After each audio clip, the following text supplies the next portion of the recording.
Di sebuah desa kecil yang tenang, dikelilingi oleh ladang dan pohon kurma, hiduplah seorang lelaki tua bernama Ahmed. Rambutnya telah memutih dimakan usia, namun hatinya dipenuhi cahaya dan kedamaian. Dia dikenal semua orang karena kejujuran, kebaikan, dan ketaatannya kepada Allah. Setiap pagi, ia akan duduk di samping masjid kecil setelah sholat subuh, melantunkan ayat-ayat dari Al-Quran, suaranya lembut dan penuh keimanan. Ahmed bukanlah orang kaya, tetapi hidupnya kaya akan kebaikan dan kepuasan. Ia mendapatkan cinta dan rasa hormat dari seluruh desa karena karakternya yang murni dan sifatnya yang jujur. Kapanpun penduduk desa memiliki perselisihan, mereka datang kepadanya untuk meminta nasihat, dan dia selalu membimbing mereka dengan kebijaksanaan yang diambil dari Al-Quran dan Sunnah. Dia tinggal bersama satu-satunya putranya, Rashid Wikibia, dan menantunya Saira.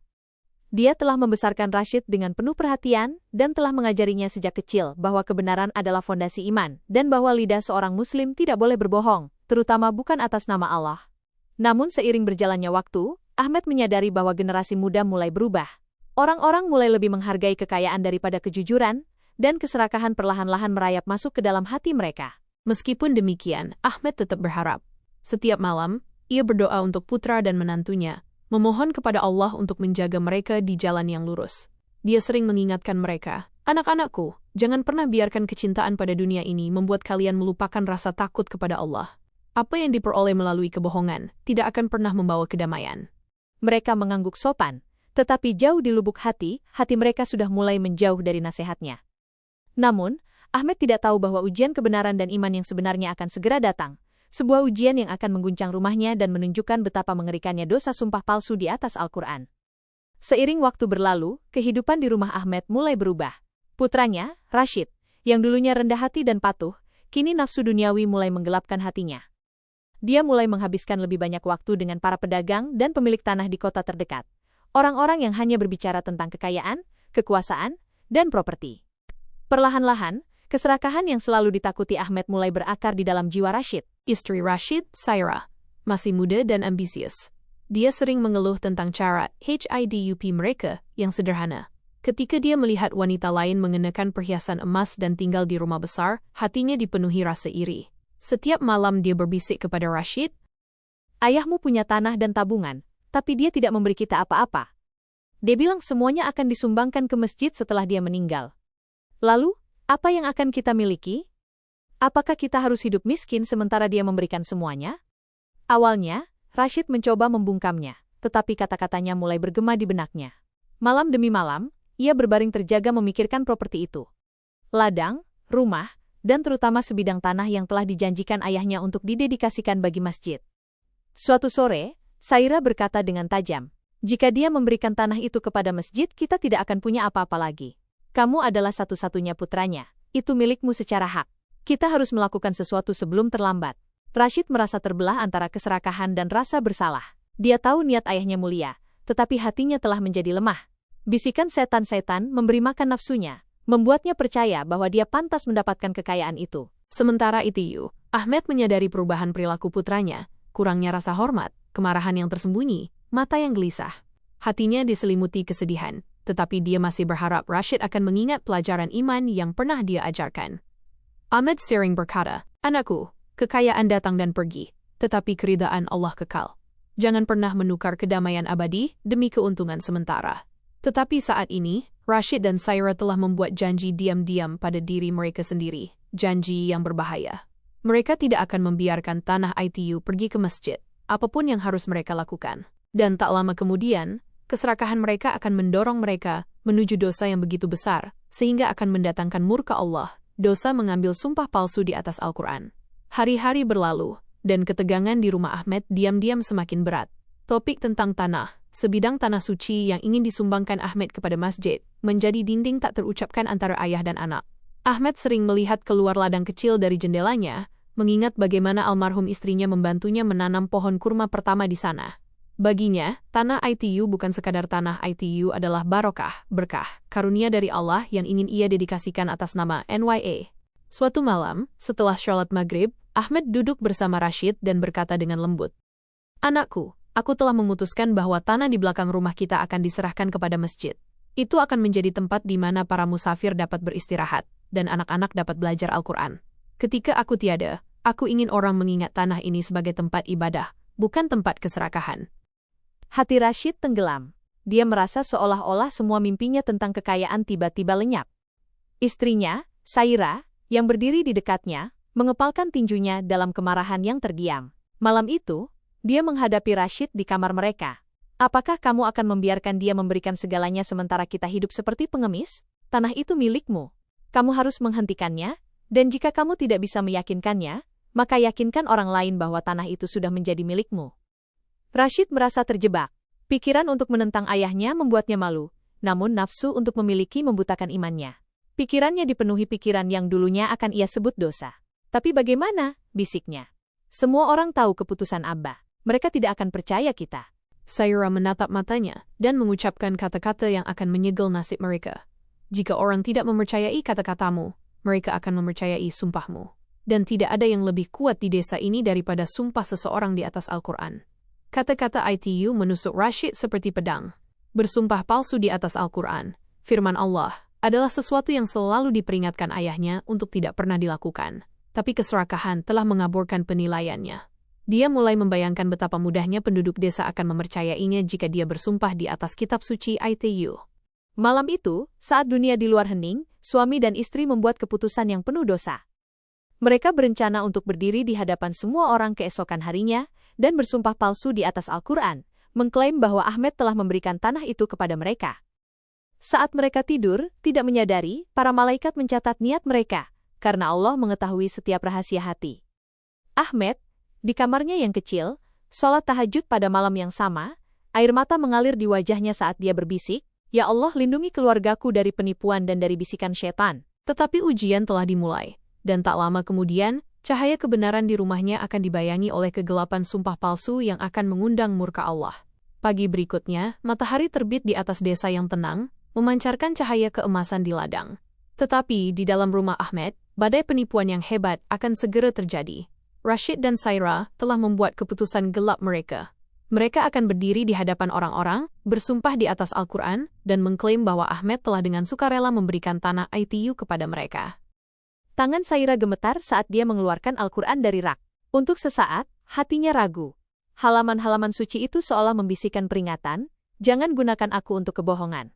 Tetapi keserakahannya membungkam hati nuraninya. "Hanya satu sumpah," gumamnya. "Lagi pula, dia sudah tua. Sebentar lagi semuanya akan menjadi milik kita." Ketika Ahmed kembali dari masjid, dia mendapati beberapa penduduk desa berkumpul di luar rumahnya. Rashid berdiri di antara mereka, memegang Al-Quran di tangannya. Hati Ahmed membeku. Dia bisa merasakan sesuatu yang mengerikan akan terjadi. Salah seorang tetua bertanya, "Ahmed Bey, putramu bilang kamu sudah memberinya tanah. Apakah itu benar?" Sebelum Ahmed bisa berbicara, Rashid mengangkat Al-Quran dan berkata dengan lantang, "Demi Allah dan demi kitab suci ini, ayahku memberikan tanah itu kepadaku dan Saira dengan tangannya sendiri." Kerumunan menjadi hening. Tidak ada yang berani meragukan seorang pria yang bersumpah di atas Al-Quran. Mata Ahmed dipenuhi air mata. Dia merasa hatinya hancur, bukan karena tanah itu, tetapi karena putranya sendiri telah menggunakan firman Allah untuk membela kebohongan. Dia menatap Rashid dengan bibi gemetar dan berkata dengan lembut, "Anakku, tahukah kamu apa yang telah kamu lakukan? Al-Quran bukanlah perisai untuk kebohongan. Kamu telah menempatkan firman Allah antara dirimu dan kebenaran. Takutlah pada hari ketika sumpah ini akan berbicara melawanmu di hadapan penciptamu." Tetapi Rashid memalingkan muka, malu namun keras kepala. Penduduk desa melihat Al-Quran di tangannya, menerima klaimnya.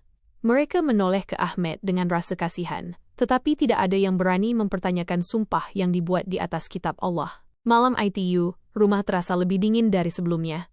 Ahmed duduk sendirian di sudut syalatnya. Hatinya hancur. Dia mengangkat tangannya dalam doa, berbisik melalui air matanya, "Ya Allah, aku serahkan perkaraku kepadamu. Engkaulah hakim dari segala hati. Tunjukkan putraku kebenaran sebelum hukumanmu menimpanya."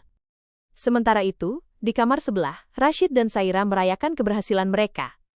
Mereka telah memenangkan tanah itu, tetapi mereka juga telah mengundang sesuatu yang jauh lebih berbahaya, kemarahan Allah. Al-Quran yang pernah membawa kedamaian ke rumah mereka kini menjadi saksi bisu atas dosa mereka. Tinta kebohongan itu tidak ada di atas kertas, itu tertulis di atas jiwa mereka. Dan tak lama kemudian, beban sumpah palsu itu akan mulai menghancurkan segala yang mereka miliki. Malam itu berbeda dari malam lainnya dalam hidup Ahmed. Keheningan rumahnya yang kecil terasa lebih berat daripada gunung. Pria tua itu duduk sendirian dalam cahaya redup lampu minyak.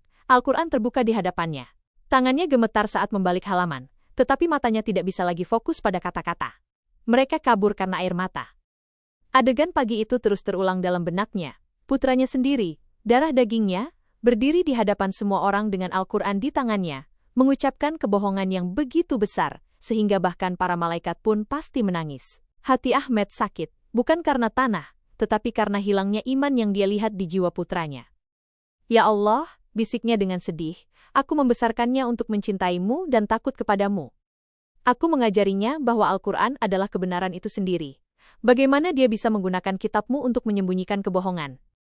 Dia ingat ketika Rashid masih kecil, bagaimana dia akan duduk di pangkuannya dan mengulang ayat-ayat dari Al-Quran dengan suara polos yang manis.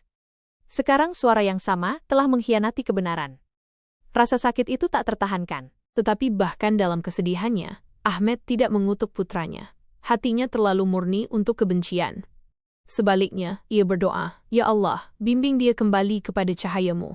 Jangan biarkan dia mati dalam kegelapan ini. Ampuni kebodohannya sebelum hukumanmu jatuh. Sementara itu, di kamar sebelah, Rashid dan Saira berpura-pura semuanya baik-baik saja.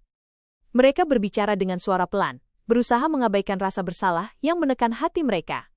Saira meyakinkan suaminya, kamu melakukan hal yang benar. Kita hanya mengklaim apa yang menjadi milik kita. Jangan terlalu banyak berpikir, orang-orang mempercayaimu sekarang. Sudah berakhir. Tetapi Rashid tidak bisa tidur. Mata ayahnya yang menangis menghantuinya. Setiap kali dia memejamkan mata, dia melihat Al-Quran di tangannya yang gemetar. Dan dia ingat betapa beratnya itu terasa, seolah-olah kitab itu sendiri memperingatkannya. Pagi berikutnya, Ahmed datang ke meja sarapan, pucat tetapi tenang. Dia menatap putranya dan berkata dengan lembut, Rashid, aku tidak akan melawanmu untuk dunia ini. Ambil tanah itu jika itu sangat berarti bagimu. Tapi ingat, kebenaran tidak bisa dikubur dengan tanah. Ia hidup, dan suatu hari ia akan bangkit melawanmu. Rashid menundukkan kepalanya, tidak berkata apa-apa. Keheningan mencekik, Ahmed berdiri, berjalan ke sajadahnya, dan mengatakan satu hal terakhir sebelum meninggalkan ruangan. Al-Quran adalah saksi anakku, dan Allah Maha melihat. Kata-kata itu bergema di benak Rashid seperti guntur. Dia mencoba untuk mengenyahkannya, tetapi jauh di lubuk hati, dia merasakan ketakutan yang aneh. Perasaan bahwa sesuatu yang tidak terlihat telah mulai berubah dalam hidupnya. Dia telah mengambil tanah ayahnya, tetapi tanpa disadari, dia juga telah mengambil kedamaiannya. Dan tak lama kemudian, kedamaian ITU akan hancur sedikit demi sedikit di bawah bayangan keadilan Allah. Minggu-minggu berlalu setelah sumpah palsu, dan secara lahiriah semuanya tampak tenang. Rashid dan Saira akhirnya mendapatkan apa yang mereka inginkan, tanah ITU kini atas nama mereka. Tetapi di dalam rumah mereka, suasana tidak lagi terasa sama. Kedamaian yang pernah mengelilingi mereka telah diam-diam menghilang. Pada awalnya, perubahannya kecil. Bisnis Rashid, yang selalu berjalan lancar, tiba-tiba mulai goyah. Kesepakatan tertunda, pembayaran hilang, dan mitra terpercaya menjauh. Setiap upaya yang dia lakukan membawa kekecewaan alih-alih kesuksesan. Dia mengatakan pada dirinya sendiri bahwa itu hanya nasib buruk, tetapi jauh di lubuk hati, hatinya membisikkan kebenaran yang dia tolak untuk hadapi. Di rumah, kemarahan Saira semakin buruk. Dia mengeluh terus-menerus, merasa gelisah dan tidak puas, meskipun memiliki lebih banyak dari sebelumnya. Tidurnya menjadi terganggu, dia akan bangun di tengah malam, berkeringat dan ketakutan, mengatakan dia melihat bayangan berdiri di dekat Al-Quran di rak. Rashid mencoba menenangkannya, tetapi dia juga dihantui oleh kegelisahan. Suatu malam, saat Rashid kembali dari pasar setelah hari kerugian lainnya, dia melihat ayahnya duduk di luar rumah, melantunkan ayat-ayat Al-Quran dengan lembut. Suara damai yang pernah memberinya kenyamanan, kini memenuhi dirinya dengan rasa bersalah. Dia tidak bisa menatap mata ayahnya. Ahmed bagaimanapun tidak mengatakan apa-apa. Dia hanya menyapa putranya dengan kehangatan dan hati yang berat. Tidak ada kemarahan dalam suaranya, hanya kesedihan yang tenang. Anakku, katanya dengan lembut, ketika Berkah meninggalkan rumah, itu tidak selalu karena kemiskinan. Terkadang, itu karena dosa. Al-Quran yang kamu sumpahi sedang mengawasimu dan itu tidak akan diam selamanya. Rashid membeku. Kata-kata ayahnya menusuk jauh ke dalam hati nuraninya. Tetapi harga diri membuatnya diam. Dia berjalan pergi tanpa menjawab, tetapi kata-kata itu mengikutinya ke dalam mimpinya malam itu. Sejak hari itu, segalanya mulai runtuh. Tanaman padinya gagal tanpa alasan. Sumur di tepi tanah mereka mengering. Tokonya terbakar suatu sore, menghancurkan hampir semua tabungannya. Saira menangis saat mereka menghitung kerugian mereka, tetapi Ahmed hanya menundukkan kepalanya dalam doa. Dia berbisik pada dirinya sendiri, inilah keadilan Allah. Orang yang menggunakan kitab sucinya untuk tipu daya tidak akan pernah hidup dengan mudah. Rashid yang dulunya sombong mulai menyadari bahwa setiap koin yang dia peroleh berubah menjadi debu, setiap upaya memberinya rasa sakit. Tanah yang dia perjuangkan dengan susah payah untuk diklaim kini terasa terkutuk, sebuah beban alih-alih berkah. Bahkan berdiri di atasnya membuatnya gelisah. Pada malam hari, dia akan mendengar ayahnya berdoa di kamar sebelah. Ya Allah, bimbinglah putraku. Tunjukkan padanya rahmat-Mu sebelum hukuman-Mu menjadi terlalu berat. Tetapi rahmat Allah selalu datang dengan peringatan, dan bagi Rashid dan Saira, peringatan ITU telah dimulai. Kedamaian yang mereka tukar dengan kekayaan telah hilang selamanya, dan apa yang menanti mereka selanjutnya jauh lebih menyakitkan daripada kehilangan. ITU adalah kedatangan hukuman ilahi yang perlahan. Bulan-bulan berlalu, dan beban rasa bersalah mulai menyelimuti seperti awan badai di atas rumah Rashid dan Saira. Apa yang dulunya bergema dengan tawa, kini bergetar dengan keheningan. Berkah yang dulunya mengisi meja mereka telah lenyap, digantikan oleh kekhawatiran, penyakit, dan malam tanpa tidur. Saira adalah yang pertama jatuh sakit. Itu dimulai sebagai demam kecil, tetapi segera tumbuh menjadi sesuatu yang aneh dan tidak dapat dijelaskan. Tidak ada obat yang memberinya kelegaan. Tubuhnya melemah, dan matanya mulai kehilangan cahayanya. Pada malam hari, dia akan bangun terengah-engah, tangannya gemetar, berbisik ketakutan. Rashid, aku melihat sesuatu.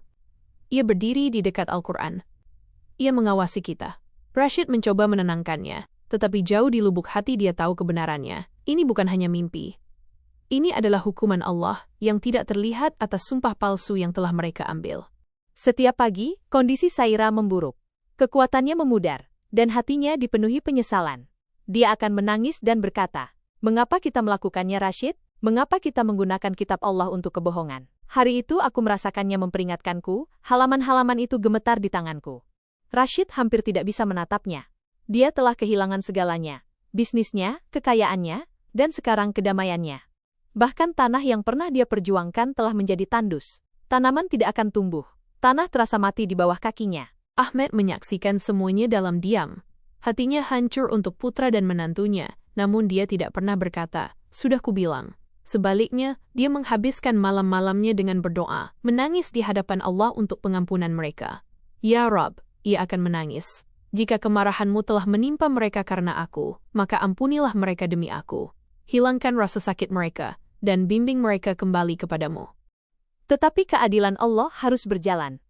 Suatu malam, saat langit memerah dengan matahari terbenam, Saira meminta untuk bertemu Ahmed.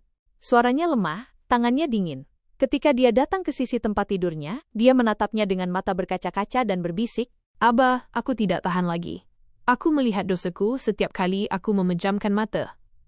Al-Quran, ITU membakar di benakku. Tolong maafkan aku." Ahmed memegang tangannya dan berkata dengan lembut, "Anakku, aku sudah lama memaafkanmu. Tetapi kamu harus mencari pengampunan dari Allah. Dia yang firman NYA kamu gunakan untuk kebohongan. Berpalinglah kepada NYA sekarang sebelum jiwamu diambil." Malam itu, Saira menangis dalam pertobatan. Air matanya jatuh di atas bantalnya seperti tetesan api. Rashid duduk di sampingnya, tanpa kata-kata, saat dia akhirnya menyadari beban penuh dari apa yang telah mereka lakukan. Untuk pertama kalinya, dia menundukkan kepalanya dan berbisik, "Ya Allah, aku buta. Aku mengkhianati ayahku, dan aku mengkhianatimu. Tolong ampuni kami." Tetapi, meskipun lidah mereka mengucapkan pertobatan, tanda-tanda hukuman ilahi telah menyebar. Kekayaan mereka hilang, kesehatan mereka memudar, dan rumah yang dulunya damai telah menjadi tempat kesedihan. Sumpah yang pernah memberi mereka keuntungan duniawi kini telah melucuti segalanya, kecuali rasa bersalah dan rasa sakit. Namun, bahkan dalam penderitaan mereka, ada rahmat tersembunyi, awal dari pertobatan sejati, pintu yang, jika dimasuki dengan ketulusan, masih bisa menyelamatkan jiwa mereka sebelum terlambat. Saat hari-hari semakin pendek dan malam semakin dingin, beban rasa bersalah menjadi tak tertahankan bagi Rashid dan Saira. Rumah yang dulunya dipenuhi dengan kesombongan dan ambisi kini hanya bergema dengan desahan dan doa. Dinding-dinding yang telah menyaksikan sumpah palsu mereka kini seolah membisikkan pengingat akan dosa mereka dengan setiap angin yang lewat. Kesehatan Saira terus menurun. Dia tidak bisa lagi berjalan atau makan dengan benar. Wajahnya menjadi pucat dan matanya, yang dulunya penuh dengan keserakahan dan keinginan, kini dipenuhi penyesalan. Dia menghabiskan malam-malamnya dengan menangis, membisikkan permohonan yang sama lagi dan lagi. Ya Allah, ampuni aku. Aku berbohong dengan kitab sucimu di tanganku. Aku tidak menghormati firman-Mu, dan aku merugikan jiwaku. Rashid juga menjadi pria yang hancur. Bisnisnya telah runtuh sepenuhnya, ladangnya kering, dan teman-temannya telah meninggalkannya. Dia akhirnya mengerti apa yang coba diajarkan ayahnya selama ini. Bahwa ketika seseorang berpaling dari kebenaran, Allah mengambil semua berkah, bahkan dari udara yang dihirup. Suatu malam, saat Saira terbaring lemah di tempat tidurnya, dia berkata dengan lembut kepada Rashid, "Tolong panggil Abah. Aku ingin meminta pengampunannya dengan lidahku sendiri sebelum aku meninggalkan dunia ini." Rashid bergegas ke kamar ayahnya, air mata mengalir di wajahnya. Ahmed menatapnya, putranya, yang dulunya sombong dan menantang, kini gemetar seperti anak kecil. Tanpa ragu, pria tua itu mengikutinya ke kamar sakit. Suara Saira samar, tetapi jelas. "Abah," katanya, bibirnya gemetar, "saya bersumpah di atas Al-Quran dan berbohong. Saya tidak menghormati firman Allah. Tolong maafkan saya. Doakan agar dia memaafkan saya juga." Mata Ahmed dipenuhi air mata. Dia meletakkan tangannya di dahinya dan berkata dengan lembut, "Anakku, Allah Maha Penyayang. Pintu pengampunan tidak pernah tertutup, bahkan bagi mereka yang telah berdosa dengan Al-Quran di tangan mereka. Bertobatlah dengan segenap hatimu, dan Dia akan mengampunimu." Kemudian dia menoleh ke putranya. Rashid jatuh berlutut. Terisak-isak. "Abah, aku buta. Aku menginginkan dunia, dan aku kehilangan jiwaku. Aku mengkhianati ayah dan Al-Quran. Aku pantas mendapatkan setiap rasa sakit yang menimpaku. Tapi tolong, doakan agar Allah menerima pertobatanku." Ahmed mengangkat tangannya yang gemetar dan berseru dalam doa, suaranya bergetar, "Ya Rabb, Engkau Maha Pengampun, Maha Penyayang. Putra dan menantuku telah kembali kepadamu dalam rasa malu dan air mata. Ampuni mereka, ya Allah, hapus dosa mereka, dan biarkan pertobatan mereka tulus." Pada saat ITU, kedamaian yang aneh memenuhi ruangan. Untuk pertama kalinya dalam beberapa bulan, Rashid merasakan hatinya meringan. Saira juga tersenyum lemah, berbisik Alhamdulillah. Seolah-olah beban yang telah menghancurkan jiwa mereka akhirnya mulai terangkat. Tetapi pengampunan tidak menghapus konsekuensi dosa. ITU membersihkan hati, bukan ujian. Kesehatan Saira tidak pernah pulih, namun jiwanya menemukan ketenangan. Dia menghabiskan hari-hari terakhirnya dalam zikir yang konstan kepada Allah, melantunkan ayat-ayat apapun yang bisa dia ingat dari masa mudanya. Rashid, meskipun masih dibebani oleh kehilangan, mulai berubah. Dia kembali ke masjid, sholat dengan tulus, dan bersumpah untuk membatalkan apa yang dia bisa. Tanah yang mereka klaim melalui kebohongan, dia berjanji untuk mengembalikannya ke tujuan yang benar demi Allah. Malam ITU, saat azan subuh bergema melalui fajar, Ahmed menangis dalam syukur.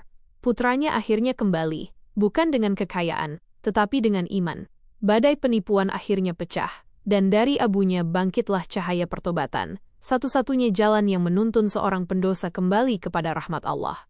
Hari-hari yang diikuti terasa sunyi, hampir terlalu sunyi. Badai yang telah mengguncang rumah telah berlalu, tetapi bekas lukanya tetap ada. Rashid dan Saira telah mencari pengampunan dari Allah dan dari Ahmed. Namun jejak dosa mereka masih melekat dalam haj IDUP mereka, seperti asap yang memudar dari api yang besar. Tubuh Saira semakin lemah setiap matahari terbit.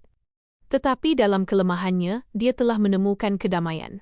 Dia menghabiskan saat-saat terakhirnya dengan Al-Quran bersandar di dekat bantalnya, membisikkan ayat-ayat dengan bibir gemetar. Suaranya samar, tetapi hatinya mantap. Kitab yang sama, yang pernah dia gunakan untuk bersumpah palsu kini, telah menjadi satu-satunya teman dan harapannya akan rahmat. Suatu pagi, sebelum fajar, Ahmed memasuki kamarnya untuk memeriksanya. Dia menemukannya diam, matanya tertutup, senyum tipis di wajahnya. Al-Quran terbuka di sampingnya, seolah-olah dia telah melantunkannya sampai napas terakhirnya. Ahmed berbisik, "Inna lillahi wa inna ilaihi roji'un, sesungguhnya kami milik Allah, dan kepada NYA kami akan kembali." Air mata memenuhi matanya, tetapi ITU adalah air mata kesedihan dan kelegaan. Dia telah meninggal dalam pertobatan, dan dia berdoa agar Allah menerimanya. Rashid Hankur. Dia menguburkan istrinya dengan tangannya sendiri, hatinya hancur di bawah beban kehilangan. Bumi yang sama, yang pernah dia dambakan, dengan sangat serakah kini, terasa dingin dan kosong. Setiap genggam tanah yang dia lemparkan ke atas kuburannya, mengingatkannya pada kesombongannya, dan betapa tidak berartinya dunia ini. Setelah pemakaman, Rashid kembali ke rumah dan duduk di hadapan ayahnya. Keheningan di antara mereka begitu dalam, dipenuhi rasa sakit yang tak terucapkan. Akhirnya, Rashid berkata, "Aba, segala yang kucintai telah hilang. Aku mengerti sekarang bahwa dunia adalah debu dan bahwa berbohong atas nama Allah tidak membawa apa-apa selain kehancuran. Aku ingin mengembalikan tanah itu ke masjid untuk memenuhi keinginanmu dan mencari keridhaan Allah." Mata Ahmed dipenuhi air mata. Dia meletakkan tangannya yang gemetar di bahu putranya dan berkata dengan lembut, "Anakku, sekarang kamu benar-benar mengerti. Keadilan Allah tidak selalu cepat, tetapi selalu adil. Dia mengambil darimu bukan untuk menghancurkanmu, tetapi untuk membangunkan hatimu." Bersama-sama, ayah dan anak berjalan ke sebidang tanah yang telah menyebabkan begitu banyak rasa sakit. Udara terasa dingin dan sunyi. Rashid jatuh berlutut, menekan dahinya ke tanah dan menangis. "Ya Allah, aku berikan tanah ini kepadamu. Biarkan ITU melayani rumahmu, biarkan ITU memberi makan orang miskin, dan biarkan ITU menghapus dosaku." Tidak lama setelah itu, tanah itu disumbangkan kepada masjid, seperti yang selalu diinginkan Ahmed.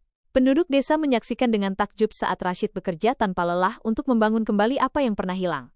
Ladang tandus itu segera menjadi tempat ibadah, aula sholat kecil yang dikelilingi oleh pohon kurma muda. Ahmed berdiri di sana suatu malam, Al-Quran di tangannya, berbisik, "Subhanallah. Tanah yang dulunya merupakan simbol keserakahan, kini telah menjadi tempat kedamaian." Meskipun hati Rashid masih membawa rasa sakit atas kematian istrinya, dia akhirnya merasakan sesuatu yang belum dia rasakan selama bertahun-tahun, kedamaian.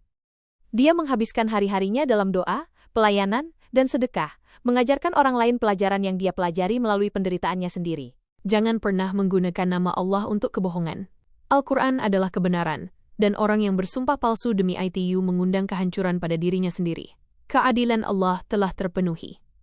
Dia telah menghukum mereka di dunia ini bukan untuk menghancurkan mereka, tetapi untuk membersihkan mereka, untuk mengingatkan mereka bahwa tidak ada dosa yang lebih besar daripada rahmat Allah, tetapi juga bahwa tidak ada sumpah atas nama NYA yang boleh dianggap enteng. Dan di desa yang tenang itu, di mana tipu daya pernah membawa kegelapan, kini berdiri sebuah masjid kecil, bersinar lembut di bawah langit malam, simbol pertobatan, pengampunan, dan keadilan Allah yang tak tergoyahkan. Tahun-tahun berlalu, dan kehidupan perlahan-lahan menemukan ritmenya lagi di desa yang tenang itu. Masjid yang dibangun Rashid dan ayahnya menjadi jantung komunitas. Tawa anak-anak bergema di halamannya, azan memenuhi udara, dan para musafir sering berhenti untuk sholat di bawah atapnya yang sederhana. Itu berdiri bukan sebagai bangunan kekayaan yang megah, tetapi sebagai monumen pertobatan dan iman. Rashid telah berubah total. Pria sombong dan ambisius yang pernah berbohong di atas Al-Quran kini adalah hamba Allah yang rendah hati. Dia menghabiskan paginya membersihkan masjid, sorenya mengajar anak laki-laki cara melantunkan Al-Quran, dan malamnya duduk bersama ayahnya, merenungkan rahmat Allah. Setiap kata Al-Quran yang keluar dari bibirnya, kini membawa air mata penyesalan, dan air mata syukur. Kadang-kadang, dalam keheningan fajar, Rashid akan berdiri di depan kuburan kecil istrinya, Saira.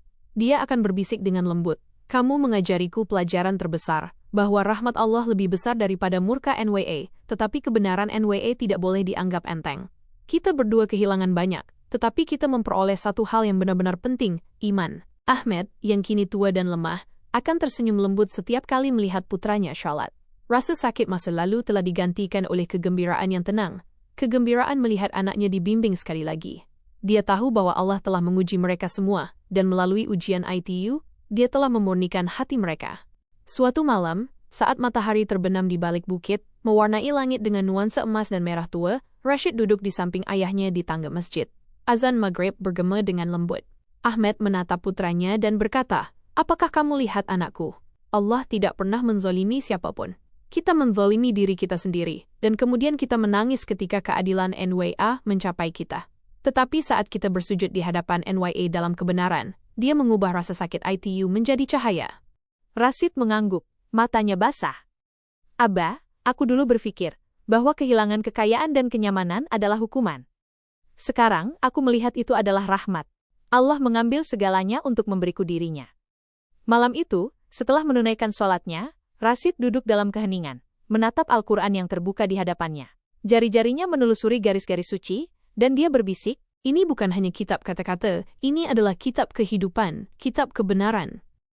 Orang yang bersumpah palsu demi ITU mengundang kehancurannya sendiri, tetapi orang yang HIDUP dengan ITU menemukan kedamaian abadi. Seiring berjalannya waktu, Rashid dikenal di seluruh wilayah sebagai guru yang bijaksana dan lembut. Orang-orang datang kepadanya untuk meminta nasihat, dan dia selalu memulai dengan kalimat yang sama. Jangan pernah menggunakan nama Allah untuk menyembunyikan kebohongan. Dunia mungkin memaafkanmu, tetapi Al-Quran akan menjadi saksi melawanmu. Ketika Ahmad akhirnya meninggal dunia, Rashid menguburkannya di samping masjid, rumah Allah yang telah menyembuhkan hati mereka. Dia menangis, tetapi air matanya tidak lagi pahit. Itu adalah air mata cinta, syukur, dan kepasrahan. Di hari-hari terakhirnya, Rashid sering duduk di halaman masjid, memperhatikan anak-anak bermain, matahari bersinar di atas dinding yang dulunya dibangun dengan air mata. Dan kapanpun seseorang bertanya tentang kisahnya, dia akan tersenyum dan berkata, Keadilan Allah sempurna. Dia menguji kita, bukan untuk menghancurkan kita, tetapi untuk membawa kita kembali kepada NYA. Jangan pernah bersumpah palsu di atas kitab NYA. Jangan pernah mengubah rahmat NYA menjadi ejekan. Karena Al-Quran adalah cahaya, dan cahaya ITU tidak pernah memaafkan mereka yang berbohong atas nama NYA. Maka, kisah tipu daya berakhir dengan kebenaran, kisah kesombongan berakhir dengan kerendahan hati, dan kisah hukuman berakhir dengan rahmat. Penduduk desa masih mengatakan, bahkan generasi kemudian, Masjid ITU dibangun di atas air mata dan disiram oleh pertobatan. Itulah mengapa ia masih berdiri, bersinar, dalam kedamaian. Pesan moral dari cerita, jangan pernah mengambil sumpah palsu di atas Al-Quran. Nama Allah dan kitab NYA adalah suci. Kebohongan yang dibuat di hadapan mereka membawa kehancuran, bukan hanya di dunia ini tetapi juga di akhirat.